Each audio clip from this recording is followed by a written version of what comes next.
मैं देख रहा था, वहां पे पोस्टर पे लिखा है संविधान सम्मान सम्मेलन,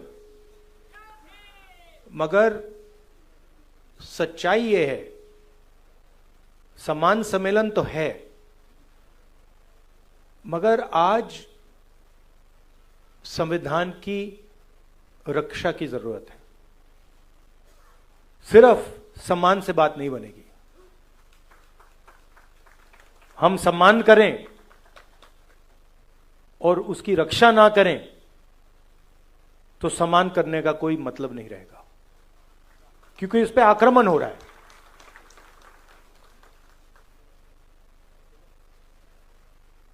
जबरदस्त आक्रमण हो रहा है, चारों तरफ से आक्रमण हो रहा है। सिर्फ एक व्यक्ति, मोदी जी, अमित शाह जी, सिर्फ एक दो व्यक्ति आक्रमण नहीं कर रहे हैं, अलग अलग फोर्सेस, अलग अलग शक्तियां इस पर आक्रमण कर रही हैं। कोई आगे से, कोई पीछे से, कोई साइड से, कोई ऊपर से, और इनका लक्ष्य है कि संविधान किसी ना किसी तरीके से या खत्म हो जाए या फिर खोखला बना दिया जाए।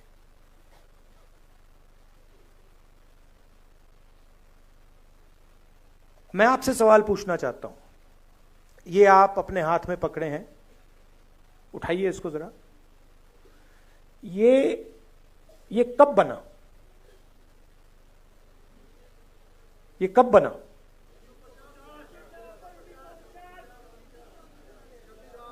$1950?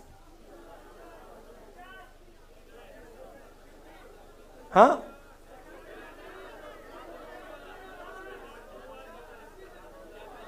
किस साल बना ये? एक व्यक्ति बोलिए, एक व्यक्ति बोलिए, आप बोलिए।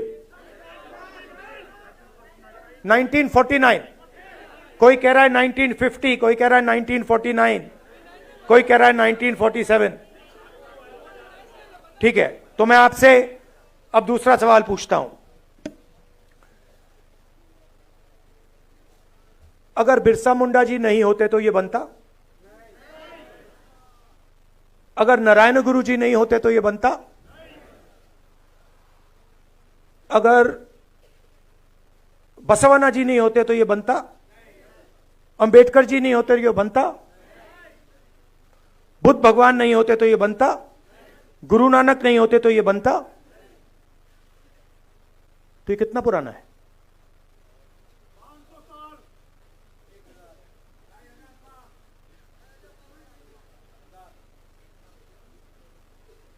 आपने कहा कि ये 50 साल पुराना है, 70 साल पुराना है, मगर ये 50 साल पुराना नहीं है, ये 70 साल पुराना नहीं है।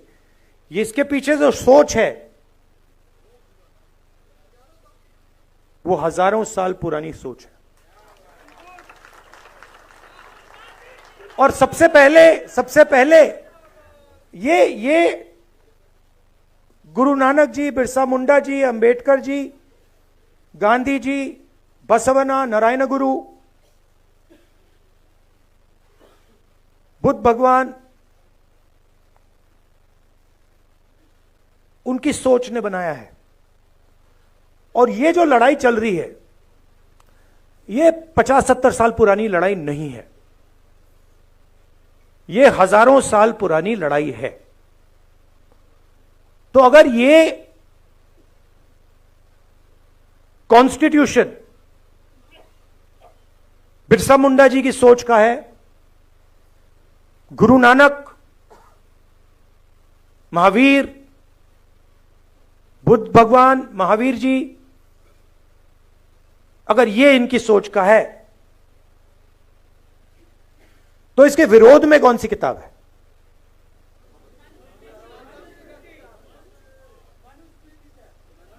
मनुस्मृति।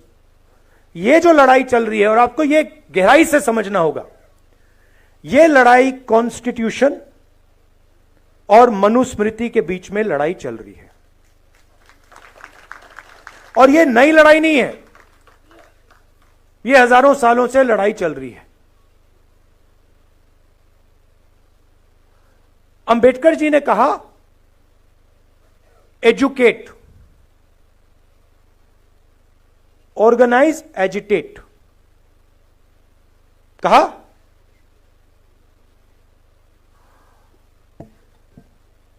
तो जब वो कह रहे हैं एजुकेट, एजुकेट का मतलब क्या? हां, किस चीज के बारे में? सिर्फ अपने संविधान को जानो, अपने हक को जानो, और मान लीजिए अगर एक युवा आज फिजिक्स बहुत अच्छी तरह समझ जाए, क्या अंबेडकर जी उसे एजुकेटेड कहते? क्यों नहीं? हां, अंबेडकर जी का मतलब यह था, एजुकेट का मतलब यह है कि आप कौन हो, आप कहां खड़े हो, आपके चारों ओर क्या हो रहा है, कौन कर रहा है, किस प्रकार से कर रहा है। एजुकेट का यह मतलब है। एजुकेट का मतलब यह नहीं कि आप कॉलेज में चले गए, आपने फिजिक्स की डिग्री ले ली, आपको अपना इतिहास नहीं मालूम, आपको अपनी हिस्ट्री नहीं मालूम, आपको अपनी समाज में जगह नहीं मालूम, तब आप एजुकेटेड नहीं हो। अब आज क्या हो रहा है मैं आपको बताता हूं।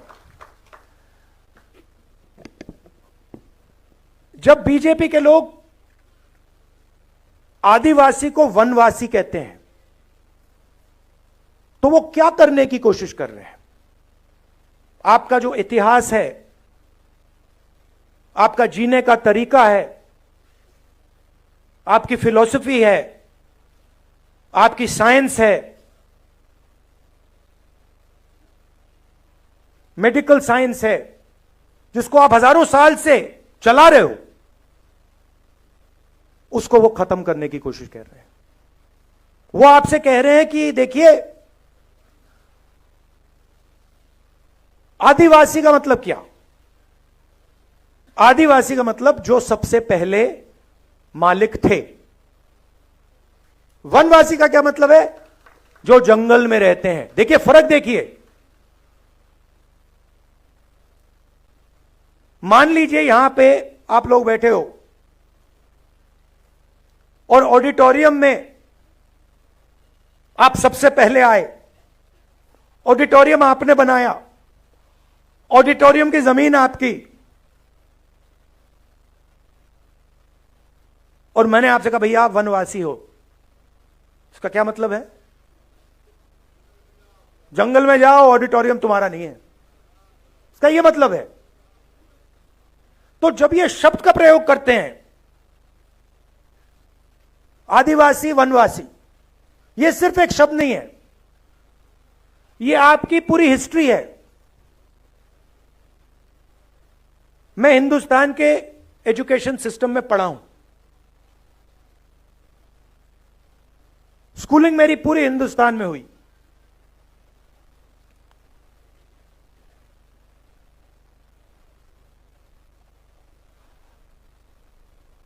पूरा का पूरा जोड़ दीजिए तो आदिवासियों के बारे में आधा चैप्टर मिलेगा, 10-15 लाइन मिलेंगी कि हां हिंदुस्तान में आदिवासी भी हैं, मगर इनकी हिस्ट्री क्या है, इनके जीने का तरीका क्या है, इनके सोचने का तरीका क्या है, इनकी साइंस क्या है, इनकी पॉलिटिक्स क्या है, उसके बारे में कुछ नहीं।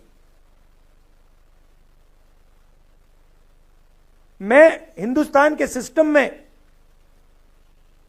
स्कूलिंग मेरी यहां हुई, दलितों के बारे में एक लाइन, हां भाई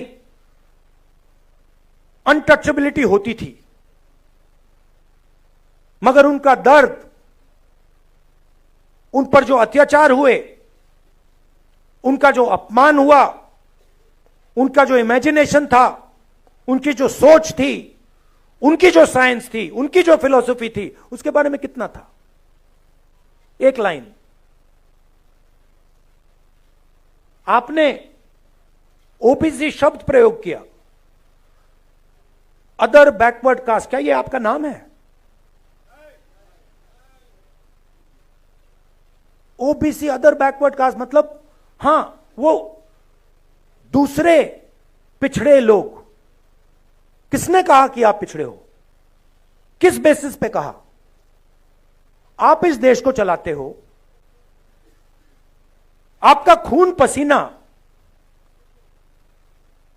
से यह देश चलता है, आपका जो हक है वो आपको मिलता नहीं है। आपकी हिस्ट्री कहां है? जिन लोगों ने इस देश को बनाया, जो किसान, मजदूर,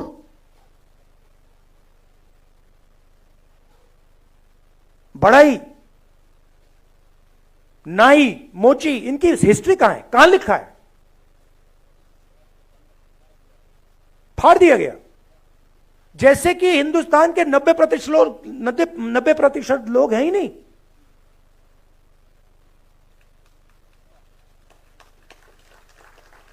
मतलब आप छुपे हुए हो।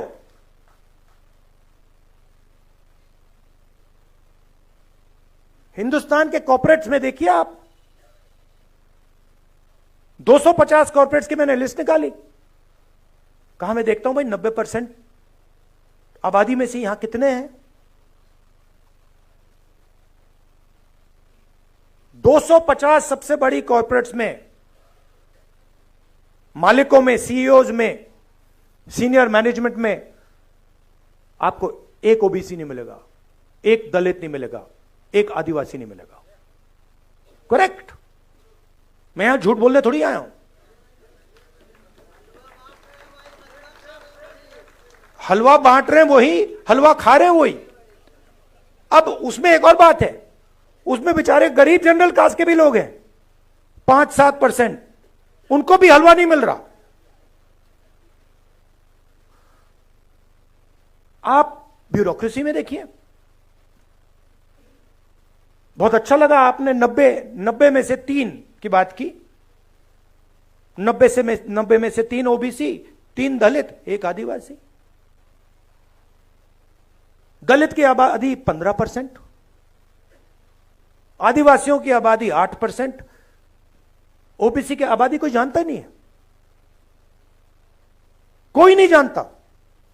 हम कह सकते हैं कि तकरीबन 50%।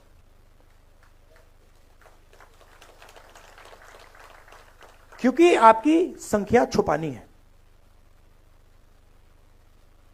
बड़ा खतरनाक काम है।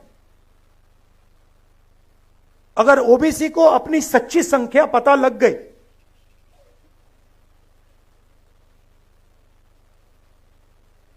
नब्बे में से 3,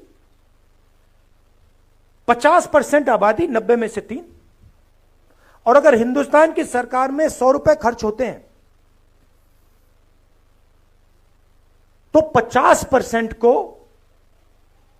100 में से 100 रुपए में से 5 रुपए का निर्णय लेने का मौका मिलता है। 3 अफसरों को पीछे बैठा रखा है। आपको कोई ओबीसी, दलित, आदिवासी फाइनेंस मिनिस्ट्री में नहीं मिलेगा, डिफेंस मिनिस्ट्री में, बड़ी बड़ी मिनिस्ट्री में कहीं नहीं मिलेगा। पीछे बैठा हुआ है। 100 रुपए में से 5 रुपए का निर्णय ओबीसी अफसर लेते हैं, 100 रुपए में से 1 रुपए का निर्णय दलित अफसर लेते हैं, और 100 रुपए में से 10 पैसे का निर्णय आदिवासी अफसर लेते हैं। मतलब अगर हिंदुस्तान की सरकार 100 रुपए खर्च करती है तो 90% के लोग 6 रुपए 10 पैसे का निर्णय लेते हैं।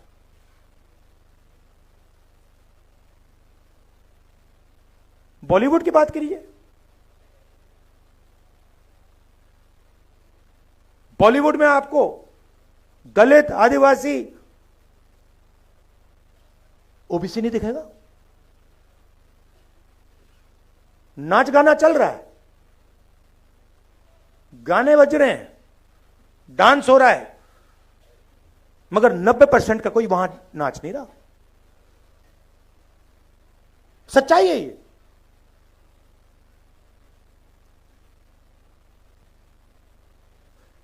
राष्ट्रपति आदिवासी वर्ग की हैं। पहली बार राष्ट्रपति जी को आदिवासी वर्ग से बनाया गया, मगर जब पार्लियामेंट का उद्घाटन होता है तो उन्हें कहा जाता है कि आप आदिवासी हैं, आप अंदर नहीं आ सकती हैं।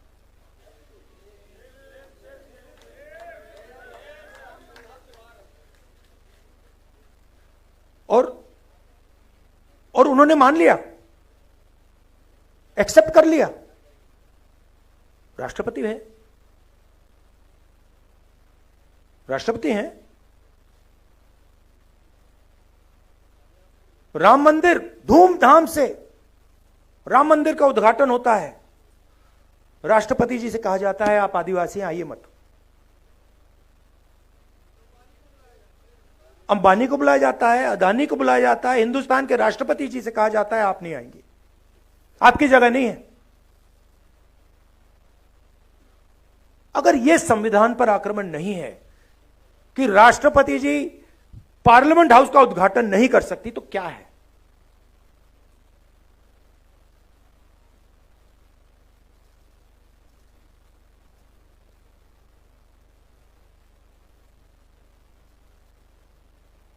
कहा गया था,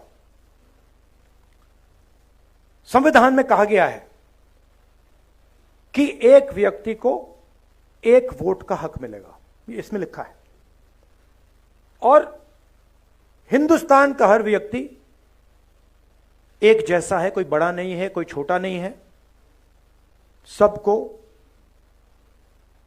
वही हक मिलना चाहिए, कहा गया है। आप हिंदुस्तान की कोई भी संस्था देख लीजिए जो कॉन्स्टिट्यूशन को चलाती हैं, इस कॉन्स्टिट्यूशन की रक्षा कौन सी संस्था करती है बताइए? मीडिया करती है इसका? मीडिया को करना चाहिए, करती है? नहीं। इलेक्शन कमीशन इसकी रक्षा करता है? नहीं करता है। जो CBI, ED, income tax department के लोग हैं वो इसकी रक्षा करते हैं? नहीं। ब्यूरोक्रेसी के लोग इसकी रक्षा करते हैं? नहीं। क्यों? क्योंकि ये सारी की सारी संस्थाओं को बीजेपी ने कंट्रोल कर दिया है। पूरा देश जानता है कि मीडिया में 90% का कोई नहीं है। पत्रकारों को देखिए, एडिटर्स को देखिए, मालिकों को देखिए, मुझे बता दीजिए कौन सा अखबार है हिंदुस्तान में जिसको दलित, आदिवासी, पिछड़े वर्ग के लोग चला रहे हैं? मुझे बता दीजिए, मान जाऊं मैं, एक नहीं है। तो आपकी आवाज कहां है? कैसे निकल सकती है आपकी आवाज? आपकी आवाज आपके दिल में है, मगर हिंदुस्तान की संस्थाओं में नहीं है। Election commission, ministry, media, judiciary, कहां है आपकी आवाज? और फिर नरेंद्र मोदी जी कहते हैं मैं पिछड़ों का सम्मान करूंगा, दलितों का सम्मान करूंगा, आदिवासियों का सम्मान करूंगा, और फिर आपके हाथ से आपकी शक्ति छीन लेते हैं।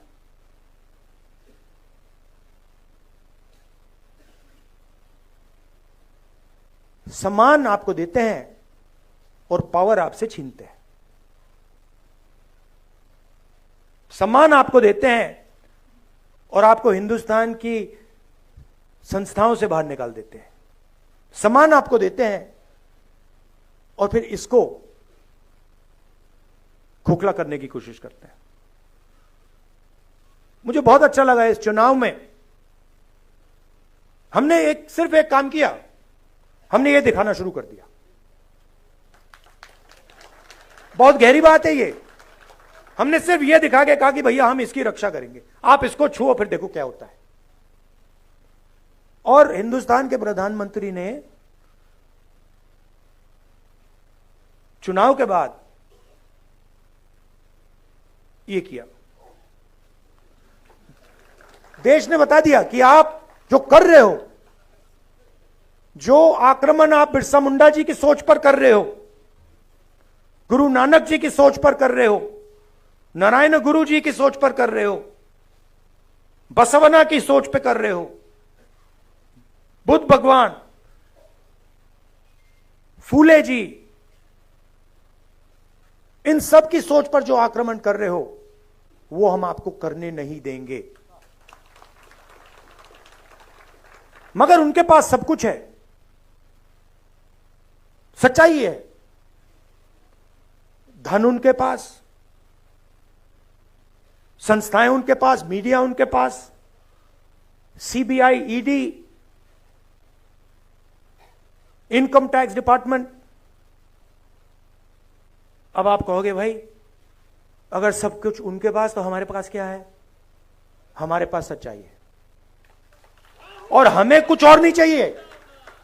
आप ले लो, आप संस्थाएं ले लो, सब कुछ ले लो, धन ले लो, संस्थाएं ले लो, जब तक हमारे पास सच होगा सारा का सारा न्याय हमें मिलेगा। और यही इस चुनाव ने दिखाया है। हमारे पास मीडिया नहीं। मैं आपको बताऊं, कांग्रेस पार्टी के बैंक अकाउंट बंद कर दिए। बिना पैसे के कांग्रेस पार्टी ये चुनाव लड़ी है। आप सोचिए, हिंदुस्तान को लोकतांत्रिक देश कहा जाता है, सबसे बड़ी ऑपोजिशन पार्टी के बैंक अकाउंट बंद कर दिए, तब भी हम लड़े, सच्चाई के साथ लड़े, संविधान के साथ लड़े।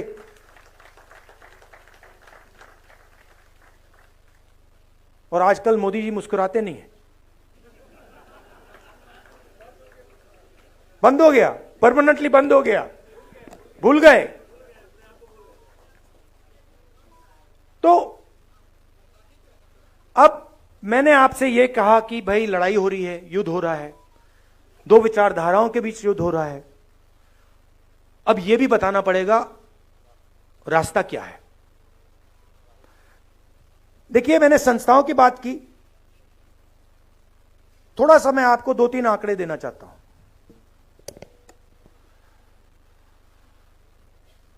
जीएसटी इस देश में कौन देता है? कौन देता है? 90% देता है। दलित, आदिवासी, पिछड़े वर्ग के लोग, गरीब, जनरल कास्ट के लोग देते हैं।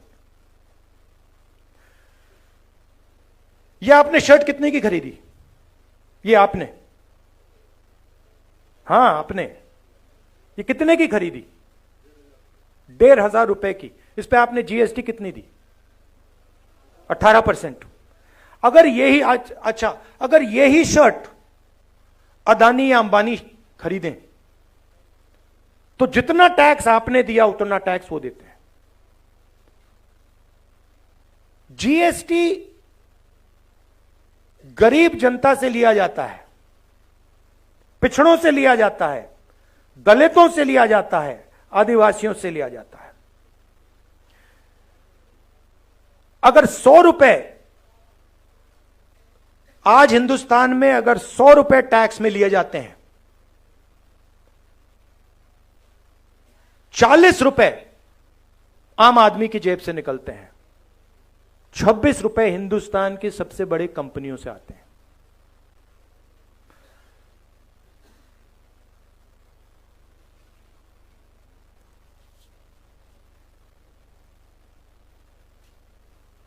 सबसे गरीब लोग, 50% सबसे गरीब लोग 60% से ज्यादा जीएसटी देते हैं। सबसे अमीर 10% लोग जीएसटी का 3% देते हैं। सबसे अमीर लोग 3% और सबसे गरीब लोग 2/3। सबसे अमीर 1% के पास हिंदुस्तान का 40% धन है। ये जो आपको दिखते हैं 25-30 अरबपति, इनके पास हिंदुस्तान का 40% धन है। और जो सबसे गरीब 50% लोग हैं, इनके पास 3% हिंदुस्तान का धन है। सबसे गरीब 50% के पास 3% धन और 1% के पास 40% धन। और अगर आप सबसे गरीब 50% को की आमदनी जोड़ दें तो उनकी पूरी आमदनी आप मिलाएंगे तो 13% बनती है। तो ये सिर्फ कॉन्स्टिट्यूशन पर आक्रमण नहीं हो रहा है, ये आपसे चोरी हो रही है। अब रास्ता क्या है? सबसे पहले हमने कहा है कि ये जो 50% का लिमिट लगा रखा है आरक्षण में, इसको हम, इस दीवार को हम तोड़ देंगे, हटा देंगे। और दूसरी बात, हम सच्चाई समझना चाहते हैं। हम समझना चाहते हैं कि इस देश में धन किसके हाथ में है, जमीन किसके हाथ में है, संस्थाएं किसके हाथ में है, कॉलेज यूनिवर्सिटी किसके हाथ में है। सिर्फ हम पता लगाना चाहते हैं। हम यह भी नहीं कह रहे हैं कि उसके बाद होगा क्या। जैसे किसी को चोट लगती है, आपको कभी चोट लगी है? हाथ टूटा, आप गए, आपने कहा, डॉक्टर से कहा कि भैया एक्सरे करा दीजिए। डॉक्टर ने कहा कि हां भैया एक्सरे कराते हैं। फिर पता लगता है भैया हाथ कैसे टूटा है। अब पूरा देश जानता है कि दलितों को, आदिवासियों को, पिछड़ों को, गरीब जनरल कास्ट के लोगों को, माइनॉरिटीज को दर्द हो रहा है, सबको मालूम है। बेरोजगारी फैल रही है, महंगाई बढ़ती जा रही है, जॉब नहीं मिलता, सरकारी नौकरी नहीं मिलती, प्राइवेट सेक्टर बढ़ता जा रहा है, पब्लिक सेक्टर खत्म होता जा रहा है, चोट लग रही है। अब हम सिर्फ ये कह रहे हैं भैया चोट लग रही है, एक्सरे करा दो, पता लगाओ चोट क्यों लग रही है, कारण क्या है।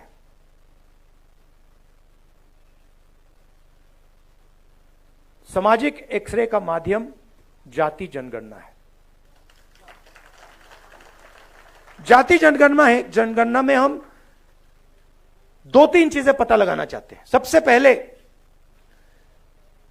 किस देश में पिछड़े वर्ग के कितने लोग हैं? 10% हैं, 20 हैं, 30 हैं, 40 हैं, 50 हैं, 60 हैं, कितने? दलित, आदिवासी, माइनॉरिटी, गरीब जनरल कास्ट के लोग कितने हैं? पहली बात। दूसरी बात, हिंदुस्तान की संस्थाओं में किसकी कितनी हिस्सेदारी है? लीगल सिस्टम में किसकी हिस्सेदारी है? जुडिशरी में किसकी हिस्सेदारी है?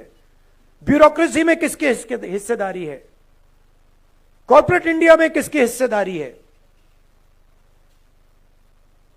हमारी संस्थाओं में किसका कंट्रोल है?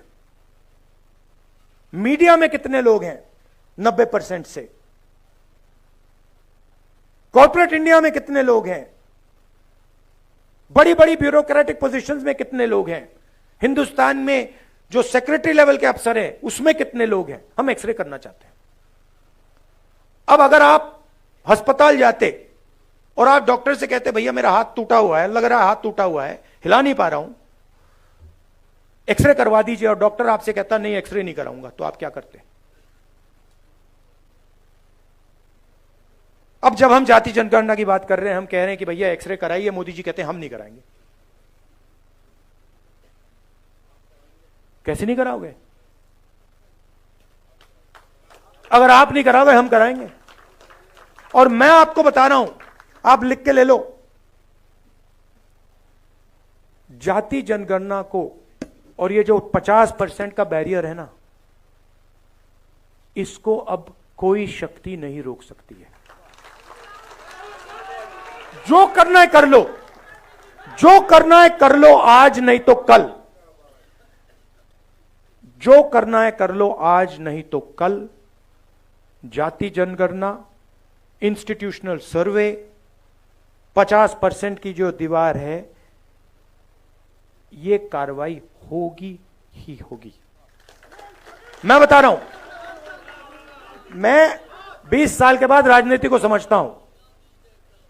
जो ये 90% को छुपाया जा रहा है, मिटाया जा रहा है, इनकी हिस्ट्री को खत्म किया जा रहा है, 90% में बहुत शक्ति है। आपके पास मीडिया नहीं है, मीडिया नहीं है आपके पास जुडिशरी नहीं है, आपके पास ब्यूरोक्रेसी नहीं है, मगर सच्चाई आपके साथ है। और यह काम मिलकर होगा, यह बंटने से काम नहीं होने वाला है।